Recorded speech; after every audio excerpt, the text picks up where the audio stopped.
Yasutani Roshi's Private Encounters with 10 Westerners. Editor's Introduction. The widespread curiosity and practical interest which Zen Buddhism has aroused in the West since World War I. An interest that is surely one of the significant cultural and religious phenomena of our time, has produced a sizable literature in a number of European languages. Some of the more popular of these books in English are summed up by Alan Watts in the preface to his book The Way of Zen. He first points out that not even Professor Suzuki has given a comprehensive account of Zen, which includes its historical background and its relation to Chinese and Indian ways of thought, nor written about the relation of Zen to Chinese Taoism and Indian Buddhism.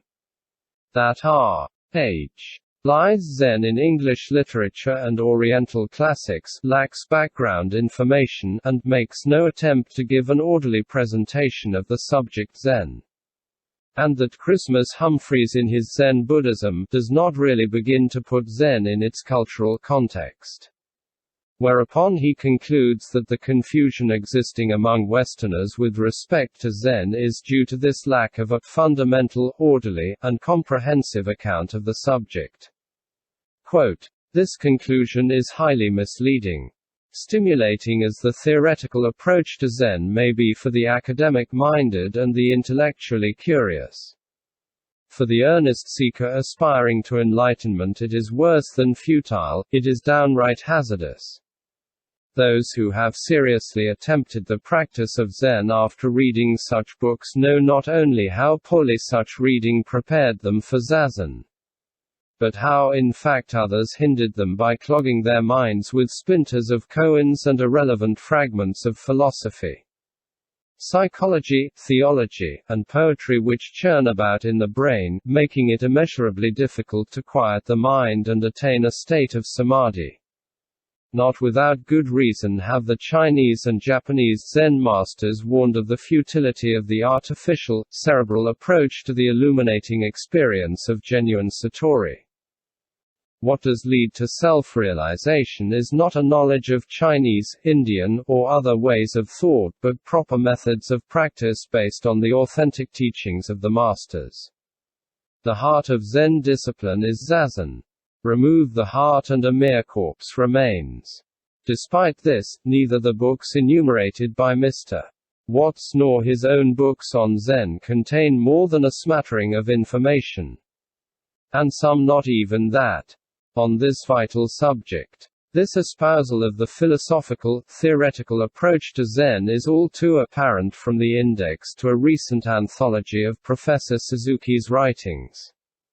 In this book of almost 550 pages only 2 references to Zazen can be found, one a footnote and the other barely 3 lines in the text. Certain exponents of Zen, Asians as well as Westerners, have misled their readers in yet another way. In their relish for drama they have underscored out of all proportion the shouting and striking of the ancient Chinese masters, even as they have tantalized their readers with such startling, paradoxical quotations as, "You must kill the Buddha," and, "Though you can say something about it, I will give you 30 blows of the stick," and, "If you can't say anything about it, I will give you 30 blows of the stick." Can they be trying to shock their readers into accepting an iconoclastic and esoteric Zen, to the innermost secrets of which only the select few are privy? And to what purpose, it may be asked, do some writers, less dramatically perhaps but with equally misplaced verve, unearth koans previously unpublished in English, solving them for the edification of their less enlightened readers on Zen as it is actually practiced today, and in particular of how the master teaches and guides his students and disciples in the day-to-day undramatic and occasionally dreary and discouraging moments of Zen training, or of the nature of the problems which contemporary students bring before a teacher. On this these writings are strangely silent. It is this distortion of Zen and not the lack of a systematic, scholarly presentation that lies at the root of the present confusion.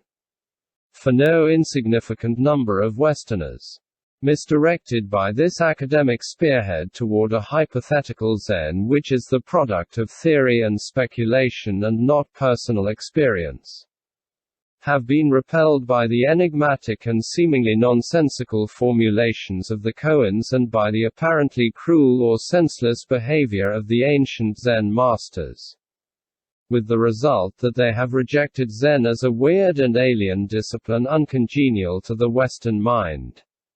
Others, quick to exploit the vaunted freedom of Zen as sanction for cults of libertinism, have been enabled, thanks to the indiscriminate and irresponsible publishing of koans isolated from the body of Zen teaching as a whole, to debase and pervert Zen to such ends. It is hoped that this disclosure of what actually takes place between a Zen teacher and his or her students will not only dispel the entirely erroneous notion that Zen is alien or mystical, or merely an interesting if somewhat bizarre cultural study, but will also reveal it as an eminently straightforward and practical teaching which, when properly understood and practiced, is demonstrably capable of liberating human beings from the deep-seated fears and anxieties so they can live and die with peace and dignity, in our nuclear age no less than in the past. This compilation of the private instructions and guidance given to 10 Westerners, Americans and Europeans, together with their responses and questions, is believed to be the first comprehensive presentation to appear in English, or any other language, of the actual teaching methods of a Zen master in the course of Zen training. Altogether, 85 encounters are included. They were gathered over a period of 2 years and vary from 1 to 24 meetings for an individual student.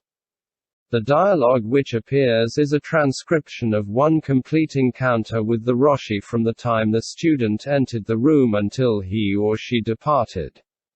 In a general way, the dokusan of a particular student follow each other in the order in which they occurred, but they are not an unbroken record of every encounter with the roshi. Dokusan which consisted of no more than a few words of encouragement or dokusan lacking in general interest have been omitted. Where a number of dokusan of one trainee are involved, a period of a month or 2 might intervene between them. Each of these dokusan took place during the secluded training period called sesshin, which will be described fully in a later section. While most of them are brief, necessarily so to accommodate the needs of as many as 35 or 40 persons 3 times a day. Their length is ultimately dictated by the requirements of the individual and not by any arbitrary time limitation. All the individuals were beginners in the sense that none, with one exception, had passed a first koan and all had trained in Zen for periods ranging from several weeks to 2 years.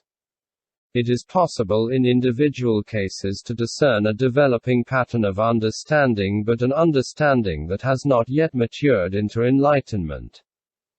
It might be pointed out that questions concerning theory or doctrine, for example, what is the difference between shikantaza and koan zazen, are not normally dealt with by the roshi in dokusan, but because these Westerners were foreigners from non-Buddhist cultures, he answered them. The material speaks for itself, and any attempt to analyze or interpret it would not only be superfluous but presumptuous. However, for those readers lacking access to a qualified Zen teacher, a certain amount of background information relative to dokusan practice in Japan today, especially as it affects Westerners, may be found helpful in enabling them to utilize to the fullest in their own spiritual practice the advice and instructions of the roshi as it is revealed in these encounters. Zazen, the formal commentary, and dokusan together form the tripod upon which traditional Zen training rests. For the beginner, this eyeball-to-eyeball encounter with the teacher within the privacy of dokusan room can be anything from an inspiring and wonderfully enriching experience, giving impetus and direction to one's practice, to a fearful ordeal of mounting frustrations, Depending on the strength of the student's ardor, the point to which one's zazen has matured, and, most importantly, on the roshi's own personality and teaching methods. Once students enter the dokusan room and make their prostrations as a mark of respect and humility. They are perfectly free to say or do anything so long as it is a genuine expression of their quest for truth and is legitimately connected with their practice. In the beginning, when they have not yet gained control over wayward thoughts or arrested their egocentricity. It is common, especially if students are philosophically inclined, to attempt to engage the teacher in abstract, theoretical discussions. But as time goes by and their minds, through the steady practice of zazen, become quieter and more one-pointed, students lose interest in empty discussion and become more receptive in a total way to the teacher and his directions. With further zazen, students will gradually begin to experience, if only momentarily, an underlying harmony and unity, which will begin to replace the feelings of estrangement and confusion they experienced earlier. Now when they come before the teacher and are questioned or tested, they will respond with vigor and alacrity where formerly their responses were confused and halting. Students may even shout or bellow at the roshi, not out of irritation or resentment but because, freed to a large extent from the mental and emotional constructions which up to now had bound them, they can increasingly summon up the physical and psychic energies which have been slumbering within. As their zazen deepens, they may suddenly seize the initiative by grabbing the teacher's baton and striking the mat in response to a pointed question. Or upon being asked to give a concrete demonstration of their understanding of a koan, they may, without recourse to concept or theory, respond with their whole being. A student who is able to respond in this manner is hovering on the brink of awakening, although he or she is unaware of it. Only a teacher, with his long years of experience and an acutely discerning eye, can gauge the exact degree of a student's comprehension and give her or him the necessary direction and encouragement at this critical point. An accomplished teacher will not scruple to employ every device and stratagem, not excluding jabs with his ubiquitous baton, when he believes it will jar and rouse the student's mind from a state of dormant unawareness to the sudden realization of its true nature. It not infrequently happens during session that novices will hesitate to appear at even one daily dokusan. Instead of making a spirited dash for the line-up point when the dokusan bell rings, they sit glued to their seats out of fear of being rebuked for having no ready solution to their koans. If they are not coldly ignored by the head monks or by the monitors as unworthy of even a whacking to encourage them, they may be yanked from their seats and dragged or pushed into dokusan. When, dispirited, they finally appear before the roshi may castigate them for their faintheartedness, then summarily dismiss them without asking a question or making a comment.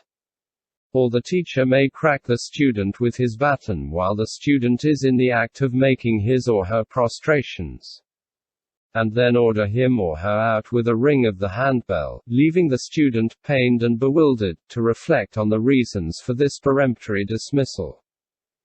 This strategy of placing the student in a desperate situation where one is relentlessly driven from the rear and vigorously repulsed in front often builds up pressures within the student that lead to that inner explosion without which true awakening seldom occurs. However, such extreme measures are by no means universal in Zen. Generally, they are more common in the Rinzai sect than in the Soto, less frequent in the temples than in the monasteries, where the outward discipline is rigid and often harsh. Even so, it is an unusual session that does not resound to shouts of encouragement from the monitors and strikes of the kaisaku. Those who find the use of the kaisaku repugnant are always surprised to learn that not only had the kaisaku been relentlessly used on those who achieved kensho at session but that it had actually been asked for by them.